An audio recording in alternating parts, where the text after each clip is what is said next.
ಜೈ ಹಿಂದ್ ಸ್ನೇಹಿತರೆ, ಇವತ್ತಿನ ವಿಡಿಯೋದಲ್ಲಿ ಭಾರತದ ಸ್ವಾತಂತ್ರ್ಯ ಚಳವಳಿಯ ಮೋಸ್ಟ್ ಇಂಪಾರ್ಟೆಂಟ್ ಕ್ವಶನ್ಗಳನ್ನು ಚರ್ಚೆ ಮಾಡ್ತಾ ಹೋಗೋಣ.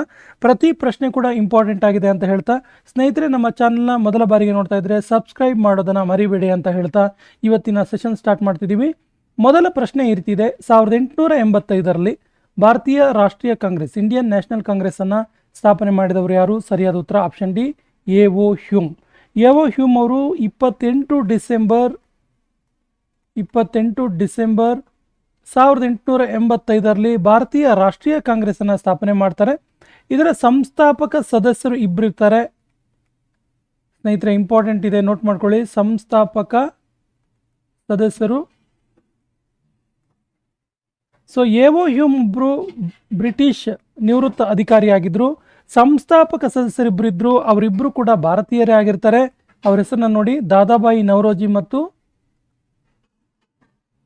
ದಾದಾಬಾಯಿ ನವರೋಜಿ ಇಂಡಿಯನ್ ನ್ಯಾಷನಲ್ ಕಾಂಗ್ರೆಸ್ನ ಸಂಸ್ಥಾಪಕ ಸದಸ್ಯರು, ಮತ್ತು ದಿನ್ ಶಾ ವಾಚಾ ಅಂತೇಳಿ, ದಿನ್ ಶಾ ವಾಚಾ ಇವರಿಬ್ಬರು ಭಾರತೀಯ ರಾಷ್ಟ್ರೀಯ ಕಾಂಗ್ರೆಸ್ನ ಸಂಸ್ಥಾಪಕ ಸದಸ್ಯರಾಗಿದ್ದರು. ಇನ್ನು ಭಾರತೀಯ ರಾಷ್ಟ್ರೀಯ ಕಾಂಗ್ರೆಸ್ ಸಂಸ್ಥಾಪನೆ ಆದಮೇಲೆ ಮೊದಲ ಅಧಿವೇಶನ ಫಸ್ಟ್ ಸೆಷನ್, ಮೊದಲ ಅಧಿವೇಶನದ ಅಧ್ಯಕ್ಷತೆಯನ್ನು ವಹಿಸಿದ್ದು WC ಬ್ಯಾನರ್ಜಿ, ಉಮೇಶ್ ಚಂದ್ರ ಬ್ಯಾನರ್ಜಿ. ಈ ಅಂಶ ಕೂಡ ಇಂಪಾರ್ಟೆಂಟ್ ಇರುತ್ತೆ, ನೆನಪಲ್ಲಿರಲಿ.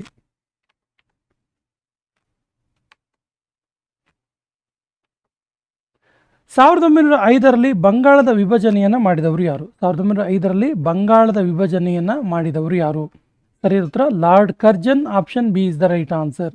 ಲಾರ್ಡ್ ಕರ್ಜನ್ ಜುಲೈ 19, 1905ರಲ್ಲಿ ಬಂಗಾಳದ ವಿಭಜನೆಯನ್ನು ಮಾಡ್ತಾನೆ. ಸೊ ಈ ಬಂಗಾಳದ ವಿಭಜನೆಯಾದ ನಂತರ ಬಂಗಾಳವನ್ನು ಒಗ್ಗೂಡಿಸಿದ್ದು, ಬಂಗಾಳವನ್ನು 1911ರಲ್ಲಿ ಪೂರ್ವ ಬಂಗಾಳ ಮತ್ತು ಪಶ್ಚಿಮ ಬಂಗಾಳವನ್ನು ಒಗ್ಗೂಡಿಸಲಾಯಿತು. ಈ ಒಗ್ಗೂಡಿಕೆ ಮಾಡಿದ್ದು ಲಾರ್ಡ್ ಹಾರ್ಡಿಂಜ್. ನೆನಪಿರಲಿ, ಬಂಗಾಳ ವಿಭಜನೆ ನಂತರ 1911ರಲ್ಲಿ ಪಶ್ಚಿಮ ಬಂಗಾಳ ಮತ್ತು ಪೂರ್ವ ಬಂಗಾಳ ಎರಡು ಒಟ್ಟಿಗೆ ಸೇರುತ್ತೆ. ಸೊ ಈ ಒಟ್ಟಿಗೆ ಸೇರಿಸಿದ್ದು ಯಾರು ಕೇಳಿದ್ರೆ ಲಾರ್ಡ್ ಹಾರ್ಡಿಂಜ್. ಈ ಕೆಳಗಿನ ಯಾವ ಕಾಂಗ್ರೆಸ್ ಅಧಿವೇಶನದಲ್ಲಿ ಕಾಂಗ್ರೆಸ್ನಿಂದ ಉದಾರವಾದಿ ಮತ್ತು ಉಗ್ರವಾದಿ ನಾಯಕರ ನಡುವೆ ವಿಭಜನೆ ಆಯಿತು? ವೆರಿ ಇಂಪಾರ್ಟೆಂಟ್ ಕ್ವಶನ್ ಇದೆ, ನೋಟ್ ಮಾಡ್ಕೊಳ್ಳಿ. ಸೂರತ್ ಅಧಿವೇಶನ. Option B is the right answer. 1907ರ ಸೂರತ್ ಅಧಿವೇಶನದಲ್ಲಿ ಉದಾರವಾದಿ ಮತ್ತು ಉಗ್ರವಾದಿ ನಾಯಕರ ನಡುವೆ ಬಿರುಕು ಉಂಟಾಗಿ ಅವೆರಡೂ ಕೂಡ ವಿಭಜನೆ ಆಗ್ತವೆ. ಹಾಗಾಗಿ ಈ ಸೂರತ್ ಕಾಂಗ್ರೆಸ್ ಅಧಿವೇಶನವನ್ನು ಸೂರತ್ ಇಬ್ಬಾಗ ಅಂತ ಕೂಡ ಕರೀತಾರೆ. ಸೂರತ್ ಇಬ್ಬಾಗ ಅಂತ ಕೂಡ ಕರೀತಾರೆ. ಇಂಪಾರ್ಟೆಂಟ್ ಇದೆ, ನೋಟ್ ಮಾಡ್ಕೊಳ್ಳಿ. ಹಾಗೆಯೇ ಈ ಸೂರತ್ ಕಾಂಗ್ರೆಸ್ ಅಧಿವೇಶನದ ಅಧ್ಯಕ್ಷತೆ ವಹಿಸಿದ್ದು ರಾಸ್ ಬಿಹಾರಿ ಬೋಸ್. ರಾಸ್ ಬಿಹಾರಿ ಬೋಸ್. ಈ ಅಂಶ ಕೂಡ ನೆನಪಿರಲಿ. ಖುದಿರಾಮ್ ಬೋಸ್ ಅವರನ್ನು ಈ ಕೆಳಗಿನ ಯಾವ ಜೈಲಿನಲ್ಲಿ ಗಲ್ಲು ಶಿಕ್ಷೆಗೆ ಒಳಪಡಿಸಲಾಯಿತು? Sentence to death. Khudiram Bose ಅವರಿಗೆ ಯಾವ ಜೈಲಿನಲ್ಲಿ ಗಲ್ಲು ಶಿಕ್ಷೆಗೆ ಒಳಪಡಿಸಲಾಯಿತು? ಸರಿಯಾದ ಉತ್ತರ ಮುಜಾಫರ್ಪುರದ ಜೈಲಿನಲ್ಲಿ ಇವರಿಗೆ ಗಲ್ಲು ಶಿಕ್ಷೆಯನ್ನು ವಿಧಿಸಲಾಯಿತು. ಯಾಕೆ ಇವರಿಗೆ ಗಲ್ಲು ಶಿಕ್ಷೆ ವಿಧಿಸಲಾಯಿತು ಅಂತ ಕೇಳಿದ್ರೆ Alipur bomb conspiracy case. Alipur bomb conspiracy case, conspiracy ಕೇಸ್ನಲ್ಲಿ ಖುದಿರಾಮ್ ಬೋಸ್ ಅವರಿಗೆ ಗಲ್ಲು ಶಿಕ್ಷೆಯನ್ನು ವಿಧಿಸಲಾಗುತ್ತೆ. ಯಾವಾಗ ಇವರಿಗೆ ಗಲ್ಲು ಶಿಕ್ಷೆ ಆಗುತ್ತೆ ಅಂತ ಕೇಳಿದ್ರೆ 1908 ಏಪ್ರಿಲ್ 30ರಂದು. ಇಂಪಾರ್ಟೆಂಟ್ ಇದೆ, ಏಪ್ರಿಲ್ 30ರಂದು ಖುದಿರಾಮ್ ಬೋಸ್ ಅವರಿಗೆ ಆಲಿಪುರ ಬಾಂಬ್ ಕಾನ್ಸ್ಪಿರೆನ್ಸಿಯ ಒಂದು ತೀರ್ಪಿನಲ್ಲಿ ಇವರಿಗೆ ಗಲ್ಲು ಶಿಕ್ಷೆಯನ್ನು ವಿಧಿಸಲಾಗುತ್ತೆ. ಅಮೆರಿಕದಲ್ಲಿ ಗದ್ದಾರ್ ಪಾರ್ಟಿಯನ್ನು ಸ್ಥಾಪನೆ ಮಾಡಿದವರು ಯಾರು? ಸರಿಯಾದ ಉತ್ತರ ಆಪ್ಷನ್ ಎ, ಲಾಲಾ ಹರ್ದಯಾಳ್. ಲಾಲಾ ಹರ್ದಯಾಳ್ ಅವರು ಅಮೆರಿಕದಲ್ಲಿ ಗದ್ದಾರ್ ಪಾರ್ಟಿಯನ್ನು 1913ರಲ್ಲಿ ಸ್ಥಾಪನೆ ಮಾಡ್ತಾರೆ. ನಿರ್ದಿಷ್ಟವಾಗಿ ಪ್ಲೇಸನ್ನು ನೋಡ್ತಾ ಹೋದರೆ ಅಮೆರಿಕದ ಸ್ಯಾನ್ ಫ್ರಾನ್ಸಿಸ್ಕೋ ನಗರದಲ್ಲಿ ಗದ್ದಾರ್ ಪಾರ್ಟಿಯನ್ನು ಸ್ಥಾಪನೆ ಮಾಡಲಾಗುತ್ತೆ. ಮಹಾತ್ಮ ಗಾಂಧೀಜಿಯವರು ದಕ್ಷಿಣ ಆಫ್ರಿಕಾದಿಂದ ಭಾರತಕ್ಕೆ ಯಾವಾಗ ಹಿಂದಿರುಗಿದರು? ಸರಿ ಉತ್ತರ 1915 ಜನವರಿ 9ರಂದು ಮಹಾತ್ಮ ಗಾಂಧೀಜಿಯವರು ದಕ್ಷಿಣ ಆಫ್ರಿಕಾದಿಂದ ಭಾರತಕ್ಕೆ ಬರ್ತಾರೆ. ಆಗ ಅವರಿಗೆ 45 ವರ್ಷ ವಯಸ್ಸಾಗಿರುತ್ತೆ. ಸ್ನೇಹಿತರೆ, ಜನವರಿ 9 ಈ ಡೇಟನ್ನು ನೆನ್ಪಿಟ್ಕೊಳ್ಳಿ, ಬಿಕಾಸ್ ಇದೊಂದು ಇಂಪಾರ್ಟೆಂಟ್ ಡೇಟ್ ಆಗುತ್ತೆ. ಹಾಗೆ ಯಾಕೆ ಇಂಪಾರ್ಟೆಂಟ್ ಡೇಟ್ ಅಂತ ಕೇಳಿದ್ರೆ, ಪ್ರತಿ ವರ್ಷ ಜನವರಿ 9ರಂದು ಮಹಾತ್ಮ ಗಾಂಧೀಜಿಯವರು ದಕ್ಷಿಣ ಭಾರತದಿಂದ ಭಾರತಕ್ಕೆ ಬಂದಂಥ ಈ ಡೇಟನ್ನು ಪ್ರತಿ ವರ್ಷ ನಾವು ಏನಂತೇಳಿ ಆಚರಿಸ್ತೀವಿ ಕೇಳಿದ್ರೆ, ಪ್ರವಾಸಿ ಭಾರತೀಯ ದಿವಸ, ಪ್ರವಾಸಿ ಭಾರತೀಯ ದಿವಸ ಅಂತೇಳಿ ಆಚರಣೆ ಮಾಡ್ತೀವಿ ಪ್ರತಿ ವರ್ಷ. ಸೊ ಜನವರಿ 9. ಭಾರತದಲ್ಲಿ ಹೋಮ್ ರೂಲ್ ಚಳುವಳಿಯ ನೇತೃತ್ವ ವಹಿಸಿದವರು ಯಾರು? ಸರಿಯಾದ ಉತ್ತರ ಆಪ್ಷನ್ ಎ, ಅನಿ ಬೆಸೆಂಟ್ ಮತ್ತು ಬಾಲ ಗಂಗಾಧರ್ ತಿಲಕ್. ಈ ಭಾರತದಲ್ಲಿ ಹೋಮ್ ರೂಲ್ ಲೀಗ್ ಸ್ಥಾಪನೆ ಆಗೋದು ಯಾವಾಗ ಕೇಳಿದ್ರೆ 1916ರಲ್ಲಿ. 1916ರಲ್ಲಿ ಭಾರತದಲ್ಲಿ ಹೋಮ್ ರೂಲ್ ಲೀಗ್ ಚಳುವಳಿ ಪ್ರಾರಂಭ ಆಗುತ್ತೆ. ಇದರ ನೇತೃತ್ವ ವಹಿಸಿದ್ದು ಅನಿ ಬೆಸೆಂಟ್ ಮತ್ತು ಬಾಲ ಗಂಗಾಧರ್ ತಿಲಕ್. ಸೊ ನೋಡಿ, ಈ ಒಂದು ಹೋಮ್ ರೂಲ್ ಎನ್ನುವಂಥ ವರ್ಡ್ ಇದೆಯಲ್ಲ,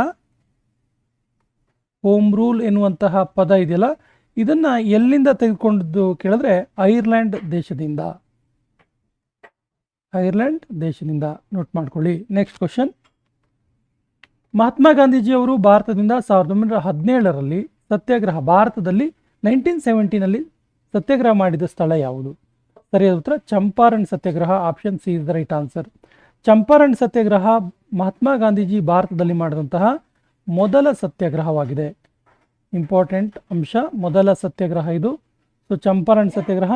ಸೊ ಚಂಪಾರಣ್ ಸತ್ಯಾಗ್ರಹದ ಬಗ್ಗೆ ಹೇಳೋದಾದ್ರೆ, ಈ ಚಂಪಾರಣ್ ಇದೆಯಲ್ಲ, ಇದು ಬಿಹಾರ ರಾಜ್ಯದಲ್ಲಿ ಇರುವಂಥದ್ದು. ಬಿಹಾರ ರಾಜ್ಯದ ಚಂಪಾರಣ್ನಲ್ಲಿ ಈ ಒಂದು ಸತ್ಯಾಗ್ರಹ ಆಗುತ್ತೆ. ಇದು ತೀನ್ ಖಾತಿಯ ಸಿಸ್ಟಮ್ ವಿರುದ್ಧ, ತೀನ್ ಖಾತಿಯ ಸಿಸ್ಟಮ್ ವಿರುದ್ಧ ನಡೆದಂಥ ಒಂದು ಸತ್ಯಾಗ್ರಹವಾಗಿದೆ. ಮಹಾತ್ಮ ಗಾಂಧೀಜಿಯವರು ಅಹಮದಾಬಾದ್ ಮಿಲ್ ಕಾರ್ಮಿಕರ ಪರವಾಗಿ ಯಾವಾಗ ಹೋರಾಟ ಮಾಡ್ತಾರೆ? ಸೊ ಅಹಮದಾಬಾದ್ ಮಿಲ್ ಕಾರ್ಮಿಕರ ಪರವಾಗಿ ನಡೆದ ಹೋರಾಟ ಇದೆಯಲ್ಲ, ಇದು ಆ್ಯಕ್ಚುಲಿ ಹತ್ತಿ ಗಿರಣಿ ಮಾಲೀಕರಿಗೆ ಸಂಬಂಧಪಟ್ಟಂಥ, ಹತ್ತಿ ಗಿರಣಿ ಕಾರ್ಮಿಕರಿಗೆ ಸಂಬಂಧಪಟ್ಟಂಥ ಒಂದು ಹೋರಾಟ. ಹತ್ತಿ ಗಿರಣಿ ಕಾರ್ಮಿಕರ ಹೋರಾಟ ಇದು. ಸೊ ಮಹಾತ್ಮ ಗಾಂಧೀಜಿಯವರು ಈ ಒಂದು ಹೋರಾಟದಲ್ಲಿ ಭಾಗವಹಿಸಿದ್ದು ಯಾವಾಗ ಕೇಳಿದ್ರೆ, ಸರಿ ಉತ್ತರ 1918. 1918 ಕಾಟನ್ ಮಿಲ್, ಹತ್ತಿ ಗಿರಣಿ ಕಾರ್ಮಿಕರ ಪರವಾಗಿ ಇದೊಂದು ಹೋರಾಟ. ಬ್ರಿಟಿಷ್ ಸರ್ಕಾರದ ವಿರುದ್ಧ ಖೇಡಾ ಸತ್ಯಾಗ್ರಹದ ನಾಯಕತ್ವ ವಹಿಸಿದವರು ಯಾರು? ಸರಿಯಾದ ಉತ್ತರ Mahatma Gandhiji. Option A is the right answer. Kheda ಸತ್ಯಾಗ್ರಹದ ಬಗ್ಗೆ ಹೇಳೋದಾದ್ರೆ, ಇದು ಖೇಡಾ ಸತ್ಯಾಗ್ರಹ ಇದೆಯಲ್ಲ, ಇದು ಗುಜರಾತ್ನಲ್ಲಿ ಇರುವಂಥದ್ದು. ಈ ಗುಜರಾತ್ನ ಖೇಡಾದಲ್ಲಿ ಆಗಿರುವಂಥ ಸತ್ಯಾಗ್ರಹ ಇದು. ಗುಜರಾತ್ನ ಖೇಡಾ ಎಂಬಲ್ಲಿ ನಡೆದಂಥ ಒಂದು ಸತ್ಯಾಗ್ರಹ. ಯಾವಾಗ ನಡೀತಿದ್ದು ಅಂತ ಕೇಳಿದ್ರೆ 1918 ಮಾರ್ಚ್ 11ರಂದು ನಡೀತು. ಮಾರ್ಚ್ 11ರಂದು ಈ ಖೇಡಾ ಸತ್ಯಾಗ್ರಹ ನಡೆಯುತ್ತೆ. ಜಲಿಯನ್ ವಾಲಾಬಾಗ್ ಹತ್ಯಾಕಾಂಡ ನಡೆದ ವರ್ಷ ಯಾವುದು? ಸರಿಯಾದ ಉತ್ತರ ಆಪ್ಷನ್ ಎ 1919. 1919 ಏಪ್ರಿಲ್ 13ರಂದು ಭಾರತದಲ್ಲಿ ಜಲಿಯನ್ ವಾಲಾಬಾಗ್ ಹತ್ಯಾಕಾಂಡ ಆಗುತ್ತೆ. ಈ ಹತ್ಯಾಕಾಂಡಕ್ಕೆ ಕಾರಣವಾದಂತಹ ಬ್ರಿಟಿಷ್ ಜನರಲ್ ಯಾರು ಕೇಳಿದ್ರೆ ಜನರಲ್ ಓ ಡಯಾರ್.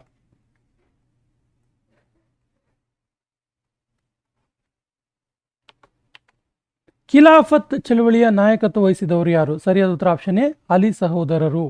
ಕೆಲವೊಂದು ಎಕ್ಸಾಮಲ್ಲಿ ಅವ್ರ ಹೆಸರನ್ನ ಕೂಡ ಕೊಟ್ಟಿದ್ದಾರೆ, ಹೆಸರನ್ನ ನೋಟ್ ಮಾಡ್ಕೊಳ್ಳಿ. ಶೌಕತ್ ಅಲಿ ಮತ್ತು ಮೊಹಮ್ಮದ್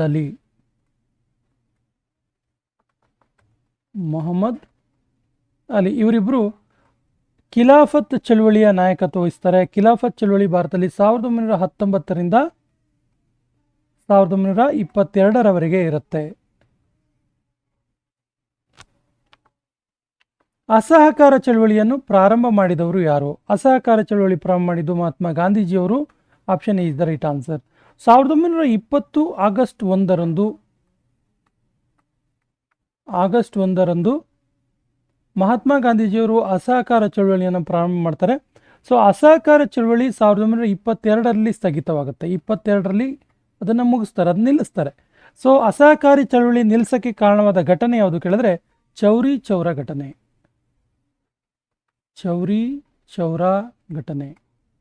ಸೊ ಚೌರಿ ಚೌರಾ ಘಟನೆಯಿಂದ ಬೇಸತ್ತಂತಹ ಮಹಾತ್ಮ ಗಾಂಧೀಜಿಯವರು ಅಸಹಕಾರ ಚಳುವಳಿಯನ್ನು ಸ್ಟಾಪ್ ಮಾಡ್ತಾರೆ. ಹಾಗಾದರೆ ಚೌರಿ ಚೌರ ಘಟನೆ ನಡೆದ ವರ್ಷ ಯಾವುದು? ಸರಿಯಾದ ಉತ್ತರ 1922ರಲ್ಲಿ. 1922 ಫೆಬ್ರವರಿ 4ರಲ್ಲಿ ಚೌರಿ ಚೌರ ಘಟನೆ ನಡೆಯುತ್ತೆ. ಈ ಚೌರಿ ಚೌರ ಇದೆಯಲ್ಲ, ಇದು ಉತ್ತರ ಪ್ರದೇಶ ರಾಜ್ಯದ ಗೋರಖ್ಪುರ ಜಿಲ್ಲೆಯಲ್ಲಿದೆ. ಉತ್ತರ ಪ್ರದೇಶ ರಾಜ್ಯದ ಗೋರಖ್ಪುರ ಜಿಲ್ಲೆಯಲ್ಲಿನ ಚೌರಿ ಚೌರ ಎಂಬಲ್ಲಿ ನಡೆದಂಥ ಘಟನೆ. ಏನಿದು ಘಟನೆ ಅಂತ ಕೇಳಿದ್ರೆ, ಈ ಘಟನೆ ಸಂಬಂಧಪಟ್ಟಂತೆ ಕೇಳಿದ್ರೆ, ಚೌರಿ ಚೌರ ಈ ಅಸಹಕಾರ ಚಳವಳಿಗೆ ಸಂಬಂಧಪಟ್ಟಂಥ ಒಂದು ಪ್ರೊಸೆಷನ್ನಲ್ಲಿ, ಒಂದು ಮೆರವಣಿಗೆಯಲ್ಲಿ ಚೌರಿ ಚೌರ ಎಂಬ ಸ್ಥಳದಲ್ಲಿ ಪೊಲೀಸ್ ಸ್ಟೇಷನ್ಗೆ ಬೆಂಕಿಯನ್ನು ಇಡ್ತಾರೆ. ಪ್ರತಿಭಟನಾಕಾರರು ಪೊಲೀಸ್ ಸ್ಟೇಷನ್ಗೆ ಫೈರ್ ಇಡ್ತಾರೆ, ಬೆಂಕಿಯನ್ನು ಇಡ್ತಾರೆ. ಸೊ ಯಾವುದೇ ರೀತಿಯ ಗಲಭೆಯಿಂದ ಕೂಡಿರದಂತಹ ಒಂದು ಅಸಹಕಾರ ಚಳವಳಿ ಈ ಒಂದು ಪೊಲೀಸ್ ಸ್ಟೇಷನ್ ಬೆಂಕಿಗೆ ಸಂಬಂಧಪಟ್ಟಂತೆ ಉದ್ವಿಗ್ನ ಆಗುತ್ತೆ. ಇದರಿಂದ ಬೇಸತ್ತಂತ ಮಹಾತ್ಮ ಗಾಂಧೀಜಿಯವರು ಅಸಹಕಾರ ಚಳವಳಿಯನ್ನು ನಿಲ್ಲಿಸ್ತಾರೆ. ಸ್ವರಾಜ್ ಪಾರ್ಟಿಯನ್ನು ಸ್ಥಾಪಿಸಿದ ವರ್ಷ ಯಾವುದು? ಸೊ ಸ್ವರಾಜ್ ಪಾರ್ಟಿಯನ್ನು ಸ್ಥಾಪಿಸಿದ ವರ್ಷ 1923. Option D is the right answer. 23 ಜನವರಿ 1ರಂದು ಸ್ವರಾಜ್ ಪಾರ್ಟಿಯನ್ನು ಸ್ಥಾಪನೆ ಮಾಡಲಾಗುತ್ತೆ. ಸೊ ಸ್ವರಾಜ್ ಪಾರ್ಟಿಯನ್ನು ಸ್ಥಾಪನೆ ಮಾಡಿದ್ದು ಯಾರು ಕೇಳಿದ್ರೆ, CR ದಾಸ್, ಚಿತ್ತರಂಜನ್ ದಾಸ್ ಮತ್ತು ಮೋತಿಲಾಲ್ ನೆಹರು. ಚಿತ್ತರಂಜನ್ ದಾಸ್ ಮತ್ತು ಮೋತಿಲಾಲ್ ನೆಹರು.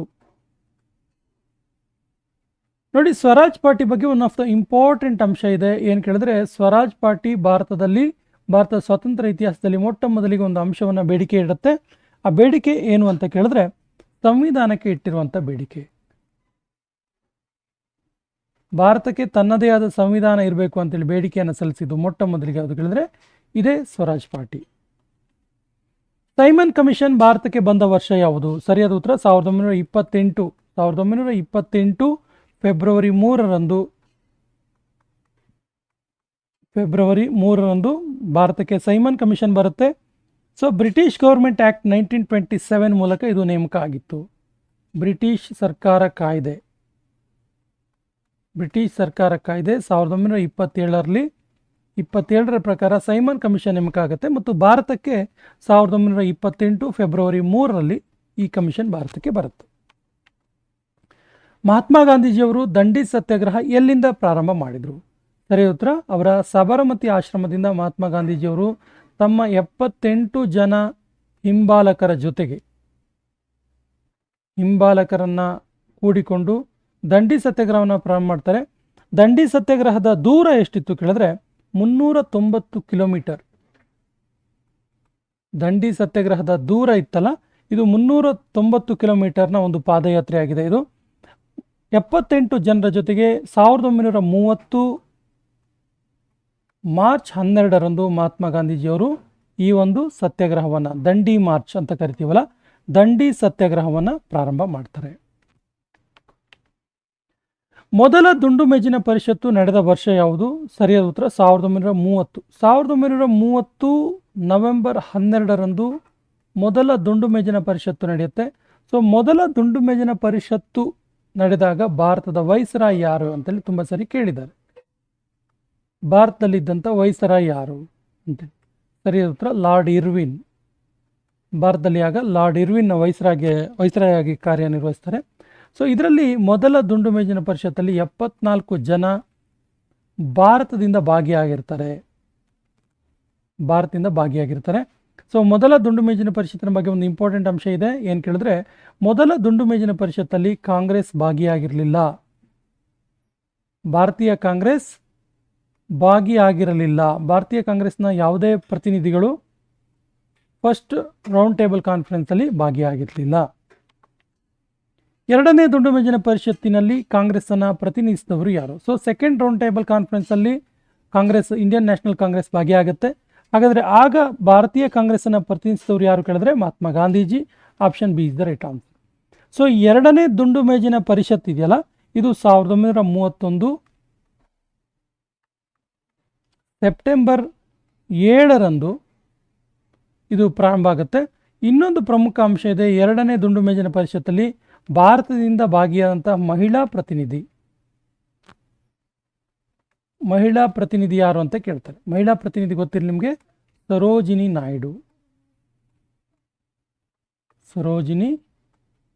ನಾಯ್ಡು ಅವರು ಮಹಿಳಾ ಪ್ರತಿನಿಧಿಯಾಗಿ ಭಾಗಿಯಾದರು. ಪೂನಾ ಒಪ್ಪಂದ ಯಾರ ನಡುವೆ ನಡೀತು? ಸರಿಯಾದ ಉತ್ತರ ಗಾಂಧೀಜಿ ಮತ್ತು ಅಂಬೇಡ್ಕರ್ ಮತ್ತು ಗಾಂಧೀಜಿ ಅವ್ರ ನಡುವೆ ಪೂನಾ ಒಪ್ಪಂದ ಆಗುತ್ತೆ. ಪೂನಾ ಒಪ್ಪಂದ ಯಾವಾಗ ಆಯಿತು ಅಂತ ಕೇಳಿದ್ರೆ 1932 1932 ಸೆಪ್ಟೆಂಬರ್ 24.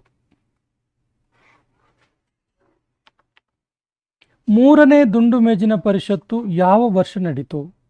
ಸರಿ ಉತ್ತರ 1932ರಲ್ಲಿ ನಡೆಯುತ್ತೆ. 1932 ನವೆಂಬರ್ 17ರಂದು ಮೂರನೇ ದುಂಡು ಮೇಜಿನ ಪರಿಷತ್ತು ನಡೀತು.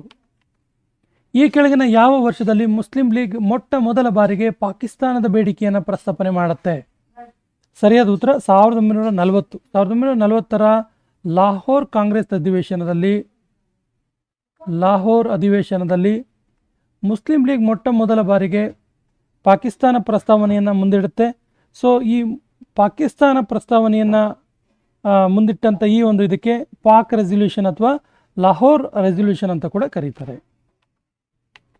ಭಾರತಕ್ಕೆ ಕ್ರಿಪ್ಸ್ ಕಮಿಷನ್ ಬಂದ ವರ್ಷ ಯಾವುದು? ಸರಿಯಾದ ಉತ್ತರ 1942.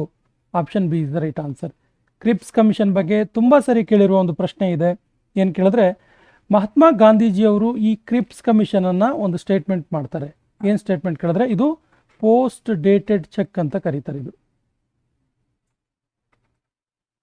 ಅವಧಿ ಮೀರಿದ ಚೆಕ್ ಅಂತೇಳಿ ಕರೀತಾರೆ.